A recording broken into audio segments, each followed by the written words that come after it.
or toroidal 2D mesh.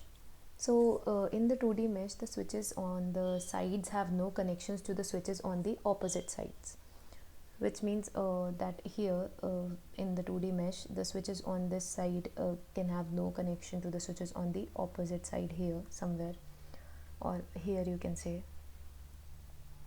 So in this case of to compensate this kind of thing, the interconnection network which was developed was toroidal mesh, or just torus when d is equal to 2. So when d is 2, then we can say that it is just a torus. Thus in torus, every switch located at I, j is connected to 4 other switches which are located at I j plus 1 mod y, I j minus 1 mod y, I plus 1 mod x, j, or I minus 1 mod x, j. Now toruses appear in local memory machines as well, in which again the memory modules are directly connected to the processing units and not the interconnection network. In each to each switch is connected a processing unit with its local memory. Each processing unit can access any remote memory by routing messages through the torus. Then we come to 3D mesh or 3D torus. A 3-dimensional mesh is similar to a 2-dimensional mesh. Just the difference is that it moves in 3 directions, x, y and z. Now each switch in a mesh has a distinct label I, j, k, where I is less than x minus 1, j is less than y minus 1 and k is less than z minus 1, and all are greater than or equal to 0. The values x, y and z determine the lengths of each side of the mesh. So in x-axis it is the number of nodes, in x-axis can be x, and so on. Every switch except those on the sides of the mesh are now connected to 6 neighbors. So in 2D it is connected to 4 neighbors, and in 3D connected to 6 neighbors: north, south, east, west, then up and down. Then so we can assume that the 6 neighbors will be, first we take that the current node is I, j, k. So obviously the 6 neighbors will be 1 with I minus 1, I plus 1, then j minus 1, j plus 1, then k minus 1, k plus 1. So in this way we have 6 neighbors, and these also appear in local memory machines. Now you can see that these are all the meshes. First 2D, then 2D with wraparound, and then we have a 3D with no wraparound. So this is the 3D mesh with no wraparound. Then we come to hypercube. A hypercube is an interconnection network that has n is equal to 2b nodes for some b greater than 0. So each node has a distinct label consisting of b bits. Now b is the number of bits which are there in the label. Now two nodes are connected by a communication link if and only if their labels differ in precisely 1 bit location. Hence each node of a hypercube has b is equal to log n base 2. So the neighbors each node has the neighbors log n base 2. Then hypercubes are also used in local memory machines. So till now whatever we did was used in local memory machines only. Okay, it was not used in memory module machines. Okay, now we come to multi-stage network. A multi-stage network connects one set of switches called the input switches to another set of output switches. The network achieves this through a sequence of stages where each stage consists of switches. In particular, the input switches from the first stage and the output switches from the last stage. So basically there are a sequence of stages which consist of switches which are the input switches from the first stage and output switches of the last stage. So these are then there are d number of stages, and with this d is called the depth of the multi-stage network. Usually, the multi-stage network allows to send a piece of data from any input switch to any output switch. This is done along a path that traverses all the stages of the network in order from 1 to D. So in this diagram, as you can see, these upper circles are the processing units, and in the down, like the last stage, we have memory modules. Now we can see that there is a cross connection between all the stages. So first, all of the nodes in stage 1 is connected to all of the stages in stage, like all of the nodes in stage 2. Then we come down to the next stage, and we see that it has been divided, like it is only connected to this half part, these nodes, and these nodes are only connected to this half part. Then further below we see that that is also further divided by half. So in this way multi-stage network works. Then we see hypercubes and their construction. So basically it is nothing but there are two cubes with each node connected to the similar node in the second cube. So here this node is connected to this cube, this node is connected to this node of this cube, then this is connected to this node. Similarly, this is how hypercubes are constructed. So we take two cubes and we join the corresponding nodes of each cube with the other. Then we come to multi-stage networks. So multi-stage networks, if you can see, this is the schematic diagram of this multi-stage network. So these are the processors and these are the memory modules.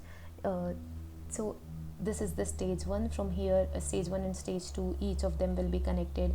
Then it will keep on dividing, and then we come to stage n, and after that we come to the memory modules. So then we also have multi-stage omega network. Now what is a multi-stage omega network? So what we saw earlier was that it is just directly connected. So here we could see that we also have some direct connections like this, and some crossover connections like these are crossing each other. So when it comes to multi-stage omega network, the switches operate in two modes: crossover and pass-through. So the perfect shuffle patterns are connected using 2x2 switches. Then those switches operates in two modes: crossover and pass-through. So this is the pass-through, this figure is the pass-through, and this is the crossover switch. Then in multi-stage omega network, the perfect shuffle interconnections are like a complete omega network with the perfect shuffle interconnects and switches can now be illustrated. So this will be directly connected, and then this will have a cross connection with 1 0 0, and like that some shuffling is done, and each node or each node in each stage is connected in a random manner to others. So a complete omega network connecting 8 inputs and 8 outputs. So this is the complete omega network. So an omega network has p by 2 into log p switching nodes. So basically p is the number of processing units, and the cost of such a network grows as p log p. Then we can say that if we want to send some data or take some data from processing unit 010 and memory module 111, then what path should we take? So here we can see that we have taken this path here for 111. So this is just an example of how the message passing is done in these kind of networks. It could also have been like there is only, you can see that there is only one defined path for one, like if we have to transfer data from 010 to 111, there is only one defined path. You cannot find another path from this. Even here, if you go here, you won't be able to reach here. There is only one defined path. Then we come to tree-based networks. So when we come to tree based networks, we should know what a tree is, and I hope you all know what a tree is. We have done that in data structures also, and in operating system also, when we were doing file systems and all of that. So we have two kinds of trees, a static tree and a dynamic tree. So a static tree is obviously which cannot be changed, and dynamic can be changed. So we'll just this is the overview of what like what types of trees are there. So basically static and dynamic are there, this won't be changed, and in this the switching nodes which are there, these can be changed. Then we come to the fat trees, a fat tree network of 16 processing nodes. So these are the processing nodes and these are the switching nodes. Then we come to basically everything about the fat tree we'll learn. So a fat tree is a network whose structure is based on that of a tree. However, in contrast to the usual tree where edges have the same thickness, in a fat tree, edges that are nearer to root of the tree are fatter than edges that are further down the tree. So whatever edges are there in the near near to the root nodes, those are the fatter edges, and then whatever edges are far below, those are not as fat. Then the idea is that each node of a fat tree may represent many network switches, and each edge may represent many communication channels. So each node is connected to many different network switches, and the edges by which it is connected is the communication channel. The more channels an edge represents, the larger is its capacity and fatter is the edge. So the capacities of the edges near the root of the fat tree are much larger than the capacities of the edges near the leaves. So the capacity of these channels is much larger than the capacity of these channels. Fat trees can be used to construct local memory machines. So we come back to the local memory machines. Earlier in this case, where is it?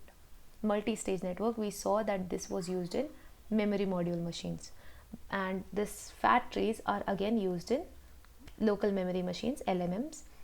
So here we again see that the memory modules are directly connected to the processing unit, not to the interconnection network. So are connected to the leaves. So we can see that the processing unit and the memory modules both are connected to the leaves of the tree, so that the message from one processing unit to another first travels up the tree to the least common ancestor of the two processing units, and then down the tree to the destination processing unit.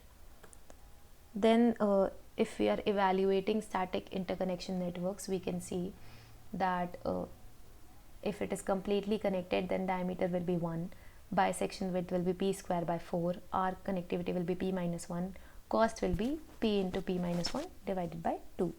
Then for star, diameter will be 2, bisection width will be 1, arc connectivity will be 1, and cost will be p minus 1. Then for complete binary tree, we have 2 log, diameter will be 2 log p plus 1 by 2, bisection width will be 1, arc connectivity will be 1, cost will be p minus 1.